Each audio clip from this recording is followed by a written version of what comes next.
안녕하세요. 책 읽어주는 여자 에젤 강미경입니다. 제가 얼마 전에 소개해드린 말하지 않아도 들리는 소리를 쓰신 유정옥 사모님의 첫 책, 울고 있는 사람과 함께 울 수 있어서 행복하다. 가슴 먹먹한 감동의 이야기들 전해드립니다. 사모님, 여기 동국대학 후문에 있는 제1산부인과예요. 지금 빨리 좀 와주세요. 저 죽을 것 같아요. 그녀는 말도 제대로 못하고 울기만 했다. 아마 그곳에서도 자궁암 말기로 진단이 나왔나 보다. 그는 무당이 될 뻔했다. 그런데 남편 때문에 하나님을 믿게 되었다. 평소 건장했던 남편이 췌장암에 걸린 것이다. 그는 굿도 하고 자신이 받드는 귀신들에게 떡과 음식을 바치며 빌기도 했다. 그러나 남편은 췌장암 진단을 받은 지 2달도 안 되어 얼굴이 황달로 누렇다 못해 시커멓게 변해갔다.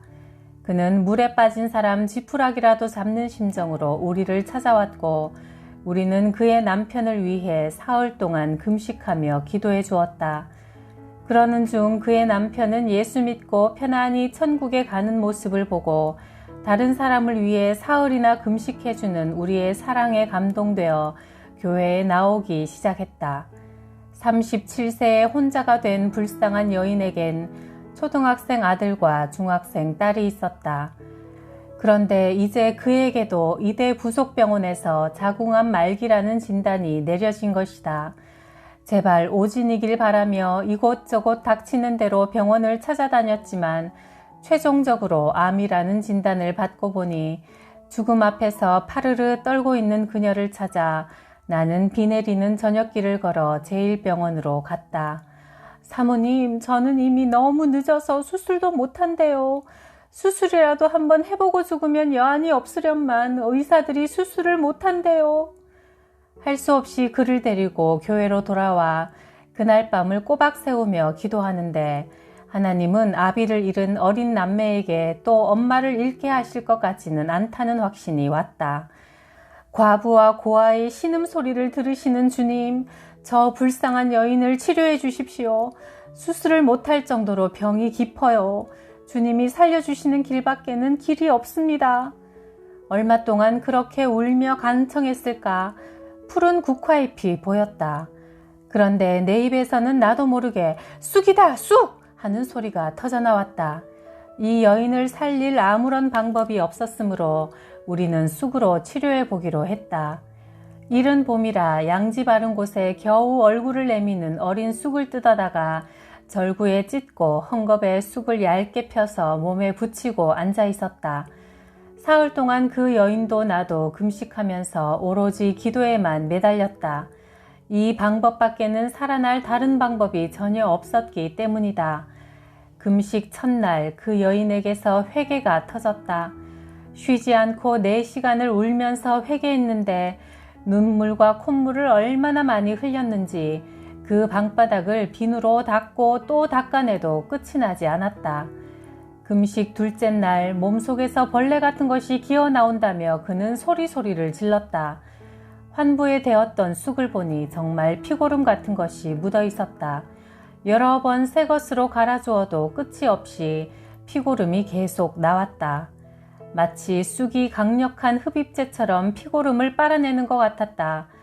금식 셋째 날 그는 몸속에서 뭔가 쑥 빠져나가는 것을 느꼈다고 했다. 계속 쏟아지던 피고름이 멎고 이상한 액체의 분비물이 또 나오는 것이다. 수없이 헝겊을 갈아내고 난 후 그는 몸이 날아갈 듯 가볍다며 의아해했다. 통증도 씻은 듯이 사라졌다고 했다. 그 여인의 오빠들이 왜 수술은 안 하고 병을 키우게 하냐며 교회로 항의를 하러 왔다. 그래서 불가피하게 병원에서 재검진을 받아야 했다. 이번엔 중앙대 부속병원까지 가서 검진을 해보았는데 병원마다 암세포가 사라졌다고 했다. 그저 냉증이 심한 것밖에 없다는 것이다. 수술도 할 수 없어 두려움에 떨던 그녀가 성령의 수술을 받고 병이 나은 것이다. 그날 내가 제1병원에 다녀온 지 16년이 흘렀다. 37세였던 그는 53세가 되었고 지금도 건강하게 주님의 일을 하고 있다. 그 세월 동안 초등학생이던 아들은 전도사가 되었고 중학생 딸은 목사 사모가 되었다. 그가 찔림은 우리의 허물을 인함이요 그가 상함은 우리의 죄악을 인함이라. 그가 징계를 받음으로 우리가 평화를 누리고 그가 채찍에 맞음으로 우리가 나음을 입었도다. 이사야 53장 5절. 사업을 크게 하던 남편이 목사가 된 후 40일 금식에 들어가서 38일째 되는 날이다. 이틀만 지나면 집으로 돌아오게 된다. 그러나 몸무게가 25kg나 빠진 남편을 보면 아직 믿지 않는 시부모님들이 기절하실 텐데 이를 어쩌나 걱정하던 저녁 무렵 시어머니가 내 방으로 들어오셨다. 사람 혼 빼는 년, 어서 내 집에서 나가라. 내 아들 어디다 갖다 놨니? 너희들 사업하다 망했다더니 내 아들 형무소에 가 있냐? 형무소에 가 있어도 먹을 것은 갖다 줘야지. 오늘 밤 너 죽이고 나 죽을란다. 나는 살 만큼 살았지만 너 안 죽이면 우리 집 망한다. 내 아들 혼 빼서 한창 돈 잘 벌 나이에 신학교인지 뭔지 다니게 해서 깡통차게 했으면 됐지. 막내 시누이까지 혼을 빼놓다니 당장 전현도 데리고 나가! 그날 밤 내가 전도한 막내 시누이와 나는 거리로 쫓겨났다. 미신을 섬기던 종갓집에 예수 믿는 며느리가 들어오더니 어느 날 아들이 잘 하던 사업을 그만두고 신학교를 간 것이다. 이것까지는 억지로 참으셨다. 그런데 이번엔 막내딸이 또 예수를 믿더니 교사 임용시험을 보아야 하는 날이 주일이라고 시험장을 안 가고 같은 시간에 교회에 가서 예배를 드린 것이다. 여기에서 시부모님들의 분노는 하늘을 찔렀다. 시누이와 나는 다급하게 쫓겨나왔기 때문에 차비도 없었다. 어쩔 수 없이 걷고 또 걸어서 친정어머니에게 갔다. 40일 금식을 마치고 돌아오는 남편을 어디로 모셔야 하는가. 이런저런 생각 때문에 잠을 이루지 못하고 뒤척이는데 어머니는 하나님이 좋은 곳을 예비했을 테니 믿고 푹 자거라 하신다. 이튿날 우리는 무조건 택시를 타고 가다가 어디쯤에선가 내렸다. 마침 부동산 아저씨가 가게에서 나왔다. 아저씨, 우리 방 좀 얻으려고요. 방이 2개는 있어야 하는데. 방 2개면 1,000만 원이면 그런 대로 살만해요. 그런데 돈이 없어요. 10만 원밖에. 젊은 여자가 돌았나? 10만 원으로 어떻게 방을 얻어요? 내 참. 재수 없다는 표시로 신발을 툭툭 털면서 저쪽으로 가버린다. 시누이와 나는 이곳은 아닌가 봐 하는 표시로 웃음을 나누었다. 그런데 길 모퉁이를 돌던 부동산 아저씨가 우리에게 잠깐 서 있으라고 소리를 지르며 다시 돌아와선 이렇게 말했다. 10만 원 가지고 들어갈 수 있는 집이 딱 하나 있는데 귀신이 나오는 집이야. 그런데 에이 안 되겠어. 그 집에 들어가서 죽기엔 당신들이 너무 젊잖아. 아니에요 아저씨. 우리 그 집에 들어가게 해주세요.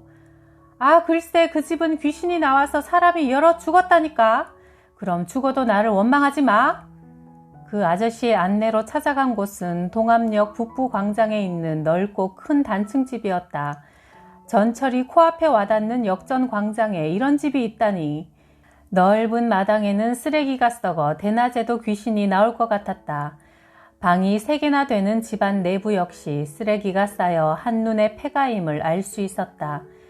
친정어머니와 시누이와 꼬박 한나절을 쉬지 않고 치우고 닦았다. 이튿날 40일 금식이 끝나는 남편을 데려와 우리는 귀신 나온다는 집에서 첫날 밤을 맞이하게 되었다. 긴장한 우리는 저녁 9시쯤부터 크게 찬송을 불렀다. 찬송하고 기도하고 새벽 4시쯤 됐을 때 밀려오는 피곤함 때문에 우리도 모르게 잠이 들었다. 밖에서 웅성웅성하는 소리가 들려왔다. 나는 드디어 귀신이 나타났나 보다 하고 깜짝 놀라 일어났다. 그랬더니 밖에 와 있는 사람은 귀신이 아니라 부동산 아저씨와 몇몇 동네 사람들이었다. 죽었나 살았나 보러 왔어. 아직 살아있어서 다행이야. 그렇지만 하루 가지고 어찌 알겠나. 동네 사람들이 오늘 죽었나 내일 죽었나 하며 매일 들여다보는 가운데 우리는 1년을 건강하게 잘 살았다. 1년째 되는 날 집주인은 안 죽고 살아줘서 고맙다며 동암역 앞에 새로 지은 다세대 주택 중에 방 2개짜리에 전세로 우리에게 이사하라고 했다. 그 집 전세금 1,000만 원은 우리 것이란다. 10만 원 내고 넓은 집에서 1년 잘 살고 1,000만 원짜리 전세를 공짜로 얻다니. 우리는 새 집으로 이사했고 우리가 살던 귀신 나온다는 집은 화려한 대문을 우뚝 세운 숯불구이 고깃집이 되었다. 우리가 새 집으로 이사한 날 시어머니가 오셨다. 반갑게 뛰어나가 어머니를 맞았더니 너는 혼 빼는 재주가 여전하구나. 이번엔 사람 혼이 아니라 귀신 혼을 뺐구만 하신다. 내가 처음 시집 갔을 때 시댁 식구들은 예수 믿는 며느리가 종갓집 종부가 되었으니 조상들이 노한다며 혹 사업이 안 되면 그것도 다 예수 믿는 며느리 탓으로 돌렸다. 그들은 남편에게 나하고 이혼하라고 이구동성으로 목청을 돋우었다. 이렇게 예수라면 이를 갈던 시댁 식구들 중 무려 40명의 혼이 나로 인해 빠졌다. 첫째, 내 남편이 목사가 되었고, 둘째, 같이 쫓겨났던 대책 없는 시누이는 서울중앙교회 목사 사모가 되었고, 아버님은 청평교회 집사, 어머님은 청평교회 권사, 숙부님은 할렐루야 교회 집사, 숙모님은 권사, 고모님은 인천 제2교회 권사, 시동생은 푸른교회 집사 등 모두들 혼이 쏙 빠졌다. 종갓집에 제사가 없어지고 제삿날에는 40명 넘는 식구가 모여 다 같이 우리 주님을 힘차게 찬양한다. 어머님 말씀대로 나는 정말 혼 빼는 여자인가 보다. 내가 시집 갔을 때 막내 시누이는 중학교 1학년이었다. 나를 얼마나 따르는지 내 손을 만지며 언니는 다 좋은데 그 예수 좀 안 믿으면 안 돼? 예수 믿는 것 때문에 언니가 우리 식구들한테 구박받는 게 나는 정말 싫어. 그러던 시누이가 예수님을 믿게 되었다. 집에서 기도하면 부모님의 불호령이 떨어지니까 우리 둘은 한 사람은 망을 보고 한 사람은 방에서 소리나지 않게 몇 겹의 이불을 뒤집어 쓰고 기도했다. 주일날 교회에 가려고 방에서 나오면 문 앞에 지키고 있던 아버님이 양동이의 물을 우리에게 퍼부으셨다. 그래서 주일 아침이면 시누이와 나는 서로 먼저 나가겠다고 실랑이를 벌인다. 시누이는 교사 임용고시 보는 날이 주일이어서 임용고시를 포기했고 우리 교회 무료 타가소에서 교사로 봉사했다. 쉬는 날도 없이 일하다 보니 어느덧 28살이 되었다. 27은 가볍고 상큼하게 들리는데 1살 차이인 28은 왜 그렇게도 무겁고 우울하게 들려오는지 이래서는 안 되겠다 싶어서 3일 금식을 하기로 했다. 기도 제목은 하나님 보시기에 가장 신실하고 충성된 종을 우리 고모의 신랑감으로 찾아달라는 것이었다. 금식 둘째 날 남편이 다니던 신학교에서 전화를 했다. 여보, 신랑감이 나타났으니 우리 순이 미장원도 보내고 좋은 옷도 한 벌 사입혀. 저녁 때 우리 집에 남편과 함께 한 젊은이가 들어섰다. 그 청년은 다 낡은 신발에 남루한 옷을 입고 있었다. 하나님, 서로가 외모를 보지 않고 마음의 중심을 보게 해주세요. 그는 비록 외모는 누추했지만 대화를 나누고 겪어볼수록 꼭 살아있는 예수님 같아 보였다. 우리는 그에게 저녁을 융숭하게 대접했다. 청년이 돌아가고 난 후 남편은 만일 순이가 마음에 들면 내일 그 청년이 전화를 할 거야 라고 했다. 금식 3일째인 이튿날 나는 전화기 옆에서 한 발짝도 움직이지 못했다. 저녁 때가 되자 기다리다 못해 나는 그에게 전화를 했다. 저 엊그제는 제대로 음식을 마련하지 못해서 대접이 소홀했어요. 그래서 식사 대접을 한 번 더 하고 싶은데요. 저 사모님, 동생분은 제가 마음에 안 든다고 하는가 보군요. 제가 마음에 들면 어제 전화를 주신다고 해서 하루 종일 전화기 옆에서 꼼짝도 못하고 기다렸어요. 그럼 전도사님은 우리 고모가 마음에 드세요? 네. 와, 나는 너무 좋아서 하마터면 환호성을 지를 뻔했지만 우아하게 내숭을 떨었다. 그러셨어요. 그럼 우리 고모에게 다시 잘 말해볼게요. 하나님은 이렇게 고모는 그 청년을, 그 청년은 고모를 하루 종일 전화기 앞에서 기다리게 만들어 서로를 더욱 간절하게 하신 것이다. 이 놀라운 하나님의 중매 실력을 누가 당할까? 다시 만나게 된 자리에서 나는 결혼 날짜를 정하자고 했다. 그런데 사모님, 저는 준비된 것이 아무것도 없어요. 결혼은 마음뿐이고 현재는 할 형편이 못 됩니다. 전도사님, 결혼 준비가 따로 있나요? 결혼할 몸이 있으면 되죠. 선본 지 19일 만에 결혼식을 올리게 되었다. 결혼식 날 양복을 잘 차려입은 그 신랑은 우리 모두의 입을 딱 벌어지게 했다. 첫날 허름한 옷 속에 가려진 그 준수함과 고결함이 결혼식장 전체에 번져갔다. 우리 고모는 총신대학 대학원생으로 구성된 찬양단의 축가를 받았다. 성스러움과 웅장함이 부부가 되는 아름다운 한상을 축복했다. 고모는 시집간 지 일주일도 안 돼서 언니 고마워, 이렇게 좋은 남편과 결혼하게 해줘서. 언니, 이 사람은 살아있는 예수님이야 라고 했다. 주님은 그때 그 청년을 돈 없는 가난한 전도사로 위장해 놓으신 것이다. 그렇게 꼭꼭 숨겨놓았다가 믿음이 신실한 우리 고모에게 최고의 선물로 주신 것이다. 어떤 사람은 내게 이렇게 말한다. 그 고모는 얼굴이 예쁜 것도 아니고 몸매가 늘씬한 것도 아니고 탐나는 거라곤 하나도 없는데 어떻게 그토록 훌륭한 목사님의 사모님이 되어서 호강하고 존경받으며 사는 걸까요? 모르는 말씀 마세요. 우리 고모의 믿음은 이 세상 여인 중 최고라니까요.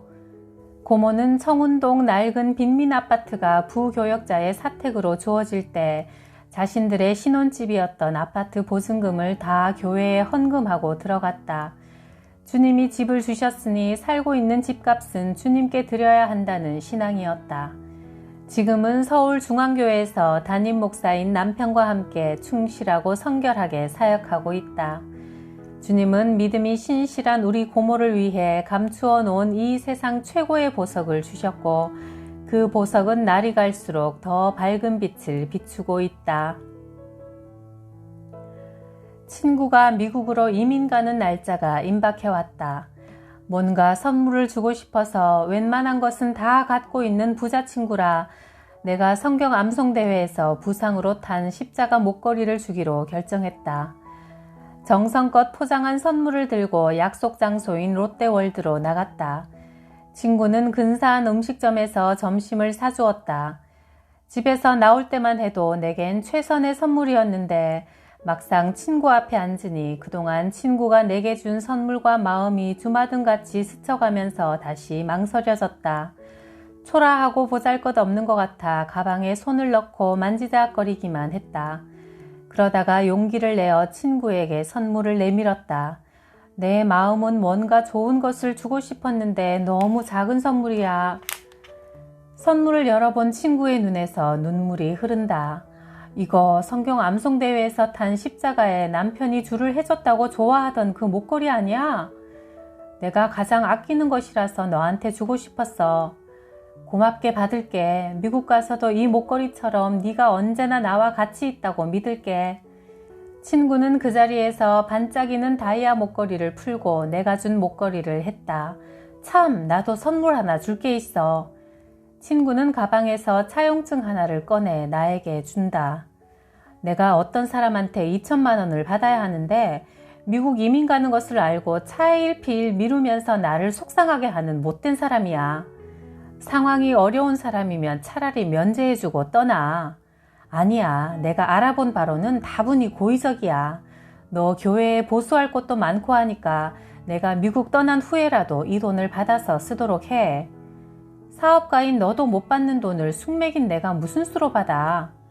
우리 사모님에겐 하나님이 지혜를 주실 거니까 받을 수 있어. 하여튼 30분 후에 그 사람과 만나게 해줄게.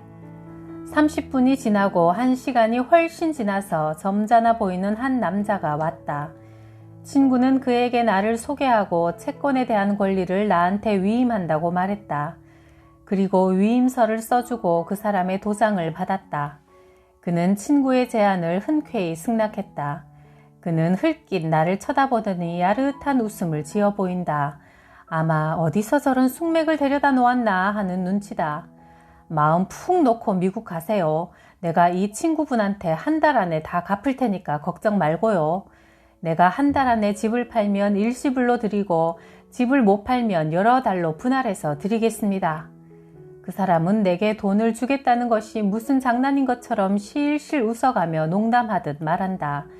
내가 그토록 만만해 보였나 보다. 그럼 지금 하신 말씀을 문서로 작성해 주시고 공증을 해주세요. 내가 제안하자 그가 멈칫하더니 그럼요 해드리죠 한다. 그는 자신의 집 약도까지 그려 넣으면서 공증을 해주었다. 친구는 미국으로 이민을 가고 예상했던 대로 그 사람은 내게 전화 한 통 하지 않았다. 그는 수억 원대의 점포를 정리하는 중이었다. 집은 자기 동생 이름으로 명의를 바꾸어 놓았다. 그러고는 나에게 12월 15일까지 돈을 다 드릴 테니 기다려 달라는 전화를 했다. 그 전화를 받는데 내게는 이렇게 번역이 돼서 들렸다. 이 멍청한 숙매가 12월 15일이면 나는 이 나라에 없어? 나는 공증에 명시된 위법적인 사항을 가지고 그의 해외 출국 금지 신청을 했다. 아니나 다를까 12월 13일에 그에게서 다급한 전화가 왔다. 돈을 은행에 붙일 테니 빨리 출국 금지 해제를 해달라는 것이다. 그는 내게 약속한 날짜 이틀 전에 다른 사람들의 돈 10억까지 가지고 해외로 도주하려다 내가 신청한 출국 금지에 걸려 공항에서 집으로 다시 돌아와야 했던 것이다. 은행에 돈을 붙인다면서 300만 원만 깎아달라고 씩씩대며 화를 냈다. 나는 1,700만 원만 붙이라고 선뜻 감액을 해주었다. 그 이튿날 은행에는 1,700만 원 밑에 면제해준 300만 원이 다시 입금돼 있었다. 그 사람이 전화를 해와서 말했다. 300만 원 깎아줘봐야 아무 소용없는 것 미리 알고 계셨죠? 은행 구자로 2천만 원이 입금된 입금서가 없으면 금지 해제가 안 되잖아요. 우리 두 사람이 구두로 합의해서 감액해줬다는 건 인정이 안 된대요. 2천만 원에서 단 1원이 모자라도 해제가 안 된대요. 괜히 시간만 지체됐잖아요. 그러면서 이번엔 왜 돈을 깎아줬냐고 화를 낸다. 10억도 넘는 돈을 사기쳐서 얼른 도망을 가야 하는데 생각지도 않았던 어리숙한 내게 발목이 잡혔으니 약이 올라 죽을 지경인 모양이다. 나는 돈을 깎아주고 싶어도 깎아주지 못하고 2천만 원을 고스란히 다 받게 되었다. 그뿐만이 아니다. 그 사람이 외국으로 도망가지 못하고 지체하고 있는 동안 그에게 퇴직금을 다 털렸던 한 사람이 나 때문에 돈을 받게 되었다며 200만 원을 살해해왔다. 미국에서 친구가 전화를 했다. 우리 숙맥사모 그 능부렁이한테 돈 받았어? 그럼 받고 말고 그 돈으로 교회에 얼마나 유용하게 썼는지 몰라. 와, 그럴 줄 알았어. 나도 네가 준 선물처럼 그렇게 귀한 선물을 받아본 적이 없어. 네가 나한테 십자가 목걸이를 줄 때 사실은 내가 하고 있던 다이아 목걸이를 선물로 주고 싶었거든. 그런데 내가 그 비싼 목걸이를 선물한다고 하면 네가 받았겠니? 내가 선물하려던 목걸이가 2천만 원짜리였어. 그래서 목걸이 대신 그 차용증을 준 거야. 이 세상에서 그 능부렁이 사기꾼한테 돈을 받아낼 수 있는 유일한 사람은 너라는 생각이 들었거든. 우리 정옥이 사모라면 하나님이 워낙 이뻐하시니 그 인간한테서 강제로 빼앗아서라도 주실 것 같은 확신이 확 왔어. 원래 사기꾼은 숙맥한테 발목이 잡히는 법이지. 하하하. 내가 숙맥은 숙맥인가 보다. 20만 원짜리 금목걸이 주고 2천만 원짜리 다이아 목걸이를 받고 2천만 원을 받아야 할 빚에 왜 2,200만 원이나 받았지? 내게 선물하려던 다이아 목걸이가 그새 200만 원이 올랐나? 좀처럼 계산이 안 되네. 하나님의 은혜는 계산이 안 되는 게 맞는 것 같아요. 하나님을 기쁘게 하는 사람에게는 누르고 흔들어 넘치도록 주시는 풍성하신 하나님 사랑합니다. 구독, 좋아요, 댓글로 저를 사랑해 주시는 여러분도 사랑해요.